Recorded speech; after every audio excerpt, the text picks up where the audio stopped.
اعوذ باللہ من الشیطان الرجیم بسم اللہ الرحمن الرحیم رب اشرح لی صدری ویسر لی امری واحلل عقدۃ من لسانی یفقہوا قولی۔ سورۃ البقرہ پارہ نمبر 1 آیت 111 سے۔ وقالو، اور انہوں نے کہا، کس نے کہا؟ یہود و نصارہ، یعنی جو اہل کتاب تھے، لن، ہرگز نہیں، یدخل الجنت، داخل ہوگا جنت میں، الا، مگر، من، وہ جو، کانا، ہوگا، یہودن، یہودی، او، یا نصارہ، یا نصرانی یا عیسائی۔ تلکا، یہ، امانیہم، ان کی خواہشات ہیں یا ان کی تمنائیں ہیں۔ کل، کہہ دیجئے، ہاتو، لے آؤ، برہانکم، کوئی دلیل اپنی، ان، اگر، کنتم، ہو تم، صادقین، سچے۔ اس آیت میں یہ ہے کہ یہود و نصارہ خود کو حق پر سمجھتے تھے، کیونکہ وہ اہل کتاب بھی تھے، جبکہ ان کی کتابیں ایک دوسرے کی تصدیق بھی کرتی تھیں، لیکن وہ پھر بھی خود کو حق پر سمجھتے تھے اور دوسروں کو، یعنی یہود نصارہ کو نہ مانتے اور نصارہ یہودوں کو نہیں مانتے تھے۔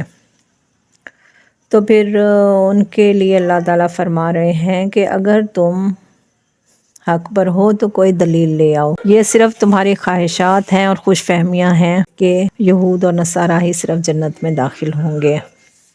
بلا، کیوں نہیں، من، جس نے، اسلامہ، سپرد کر دیا یا حوالے کر دیا، وجہہ للہ، اپنا چہرہ اللہ کے لیے۔ چہرہ، چہرے سے کیا مراد؟ پورا چہرہ، چہرے پر آنکھیں، کان، دماغ، زبان، پیشانی، سب کچھ، یعنی پورا کا پورا خود کو اللہ کے سپرد کر دینا، اپنی مرضی کو اللہ کی خاطر اللہ کی مرضی میں ڈال دینا۔ وہوا، اور وہ، محسن، محسن ہو، یعنی احسان کرنے والا ہو، نیکی کرنے والا ہو، فلہ، تو اس کے لیے، اجرہ، اجر ہے اس کا، عندہ، پاس، ربہ، اس کے رب کے، ولا، اور نہ ہوگا، خوف، کوئی خوف، علیہم، ان پر، ولا، اور نہ، ہم، وہ، یحزنون، وہ غمگین ہوں گے۔ یعنی جو شخص اپنے آپ کو پورا کا پورا اللہ کے سپرد کر دے گا، اسلام میں داخل ہو جائے گا، اللہ اور رسول کی اطاعت کرے گا، تو اسے نہ پھر کوئی خوف ہوگا اور نہ ہی کوئی غم ہوگا۔ امام خضری فرماتے ہیں، جو شخص ایمان لائے گا اور اچھی طرح سے لائے گا تو اس کے پچھلے گناہ معاف کر دیے جائیں گے اور اس کو اجر ملے گا، اور یہ کہ اس کو ہر نیکی کے بدلے، ہر ایک نیکی کے بدلے 10 نیکیاں اور ہر 10 کے بدلے 700 تک نیکیاں ملیں گی یا اس کے عمل میں لکھی جائیں گی۔ وقالت الیہود، اور کہا یہودیوں نے، لیست النصارى علی شیء، لیست، نہیں ہے، نصارہ، عیسائی، علی، اوپر، شیء، کسی چیز کے، یعنی جو موسیٰ علیہ السلام کی تورات تھی وہ عیسیٰ علیہ السلام کی تصدیق بھی کرتی تھی، مگر یہودی اس بات کو نہ مانتے تھے۔ اسی طرح حضرت عیسیٰ کی جو کتاب تھی انجیل، اس میں حضرت موسیٰ کا ذکر بھی تھا، لیکن جو عیسائی تھے، نصرانی تھے، وہ اس بات کو نہ مانتے تھے۔ وقالت النصارى، اور کہا عیسائیوں نے، لیست الیہود، نہیں ہے یہود، علی، اوپر، شیء، کسی چیز کے، وہم، اور حالانکہ وہ سب، یتلون، تلاوت کرتے تھے یا پڑھتے تھے، الکتاب، کتاب، یعنی یہ سب لوگ اہل کتاب تھے، لیکن پھر بھی یہ ایک دوسرے کو نہ مانتے تھے، ایک دوسرے کے رسولوں کو نہ مانتے تھے اور کتابوں کو نہ مانتے تھے جن میں ان لوگوں کے لیے ان کے انبیاء کی اور ان کی کتابوں کی تصدیق موجود تھی۔ کذالک، اسی طرح، قال، کہا، الذین، ان لوگوں نے جو، لا، نہیں، یعلمون، نہیں وہ علم رکھتے تھے، وہ نہیں جانتے تھے۔ یہ کون لوگ تھے؟ یہ اہل عرب یعنی مشرکین تھے، یہ بنی اسماعیل میں سے تھے، ان کے پاس کوئی کتاب نہیں تھی، مگر اپنے طور پر یہ لوگ نیک کام کرتے تھے اور یہ اللہ کے گھر کے متولی تھے اور حاجیوں کو پانی پلاتے تھے، تو اس اپنے نیک عمل کی بنا پر یہ خود کو سب سے بہتر سمجھتے تھے اور خود کے اپنے حق پر ہونے کی یہ تصدیق کرتے تھے اور یہ کہتے تھے کہ ہم حق پر ہیں، یعنی یہ تینوں گروہ خود کو حق پر سمجھتے تھے۔ مثل، مانند، قولہم، ان کی بات کی، فاللہ، تو اللہ، یحکم، فیصلہ کرے گا، بینہم، ان کے درمیان، یوم القیامت، دن قیامت کے، فیما، اس میں جو قانو وہ تھے فی جس میں یختلفون وہ اختلاف کرتے تھے، یعنی ایک دوسرے کو گمراہ کرنے کی کوشش اور اپنے گروہ کے لیے ایک دوسرے کو گمراہ کرنے کی کوشش کرتے تھے۔ تو اس بارے میں کہا جا رہا ہے کہ ان کی بات کا فیصلہ دنیا میں تو ممکن نہیں ہے، ان کا فیصلہ اللہ تعالیٰ روز قیامت کریں گے کہ ان میں سے کون حق پر تھے اور کون دوسرے گروہ کو گمراہ کرتا تھا۔ ومن اور کون اظلم بڑا ظالم ہے، ممن اس سے جو منع کرے مساجد اللہ مسجدوں سے اللہ کی، یعنی بعض لوگ مسجدوں میں فرقہ وار لوگوں کو نہیں آنے دیا کرتے، ہر گروہ نے اپنی عبادت گاہیں بنا رکھی تھیں اور اس میں صرف وہ اپنے ہی فرقے کے لوگوں کو آنے دیتے تھے، جبکہ عبادت گاہیں عبادت کے لیے، سکون کے لیے اور اللہ کو یاد کرنے کے لیے ہوتی ہیں۔ یذکر فیہا اسمہ یہ کہ ذکر کیا جائے اس میں نام اس کا، وسعی فی خرابہا اور وہ کوشش کرتے تھے ان کی ویرانی میں، یعنی اپنے رویے نفرت اور تعصب کی وجہ سے اور ایک دوسرے سے عداوت رکھنے کی وجہ سے یہ مسجدوں میں داخل نہ ہونے دیا کرتے تھے دوسرے گروہ والوں کو، دوسرے فرقے والوں کو، اور اپنی نفرت اور تعصب کی وجہ سے مسجدوں کو ویران کر رہے تھے۔ تو اس میں جو سب سے زیادہ ویرانی ہوئی وہ اہل کتاب کی وجہ سے ہوئی۔ اولئک یہ لوگ ما نہیں ہیں، لہم ان کے لیے ان کے یدخلوہا کہ وہ داخل ہوں اس میں، کس میں؟ مسجدوں میں، الا مگر خائفین ڈرتے ہوئے، یعنی اللہ سے ڈرتے ہوئے مسجدوں میں داخل ہوں۔ لہم ان کے لیے فی الدنیا دنیا میں خزی رسوائی ہے ان کے اس عمل کی وجہ سے، یعنی اللہ کی مسجدوں کو ویران کرنے کی وجہ سے اور روکنے کی وجہ سے، وَلَهُمْ اور ان کے لیے فی الآخرۃ آخرت میں عذاب ہے عظیم بہت بڑا۔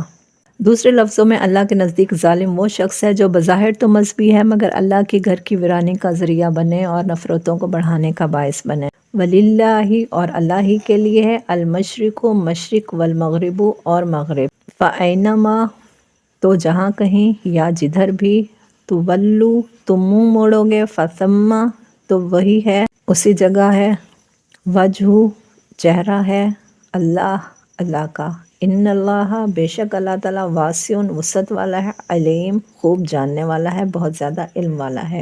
اس آیت میں یہ ہے کہ یہود و نصارہ دونوں کا قبلہ بیت المقدس تھا، مگر نصارہ نے اس کی سمت مشرق کی طرف اپنی سمت مشرق کی طرف خاص کر لی، اور یہودیوں کی سمت جو تھی وہ دوسری یعنی مغرب کی طرف ہو گئی۔ حضرت مریم علیہ السلام جہاں عبادت کیا کرتی تھیں وہ بھی مشرق کی طرف تھا، تو اس پر یہود نے اپنے لیے نصارہ کے خلاف یعنی مغرب میں جگہ مقرر کر لی، اور اس طرح گروہ بندی ہو گئی، یعنی ایک ہی قبلہ ہونے کے باوجود گروہ بندی کر کے قبلے کا رخ مختلف کر دیا گیا۔ تو اس پر یہ کہا جا رہا ہے کہ تم اپنا رخ جس طرف بھی موڑو گے ساری جگہ اللہ کی ہے، اور اللہ تعالیٰ جو ہے وہ بہت وسعت والا اور علم والا ہے۔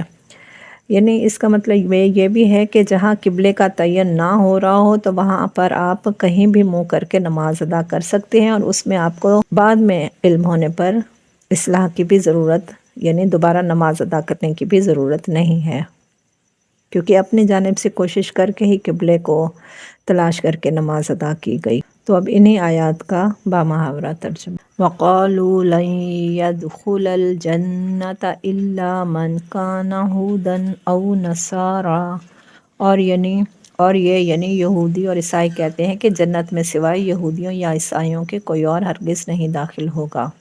تِلْكَ أَمَانِيُّهُمْ قُلْ هَاتُوا بُرْهَانَكُمْ إِن كُنتُمْ صَادِقِينَ آپ ان سے کہیے اگر تم اپنے اس دعوے میں سچے ہو تو اپنی کوئی دلیل لے کر آؤ۔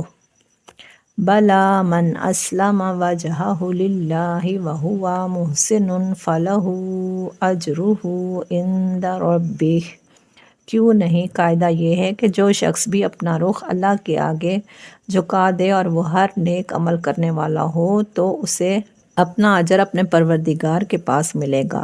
وَلَا خَوْفٌ عَلَيْهِمْ وَلَا هُمْ يَحْزَنُونَ اور ایسے لوگوں کو نہ کوئی خوف ہوگا اور نہ ہی وہ غمگین ہوں گے۔ وَقَالَتِ الْيَهُودُ لَيْسَتِ النَّصَارَىٰ عَلَىٰ شَيْءٍ اور یہودی کہتے ہیں کہ عیسائیوں کے مذہب کی کوئی بنیاد نہیں۔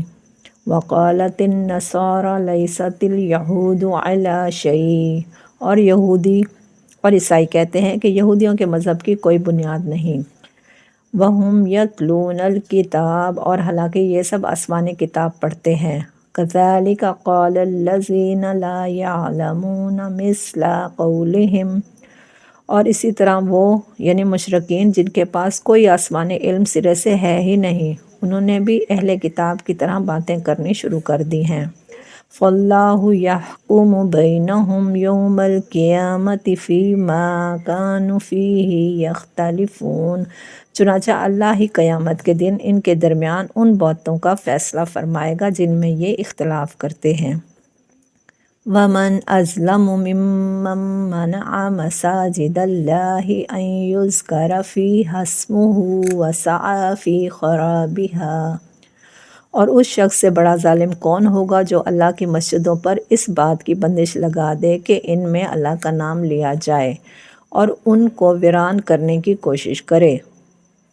أُولَئِكَ مَا كَانَ لَهُمْ أَن يَدْخُلُوهَا إِلَّا خَائِفِينَ، ایسے لوگوں کو یہ حق نہیں پہنچتا کہ وہ ان مسجدوں میں داخل ہوں مگر ڈرتے ہوئے۔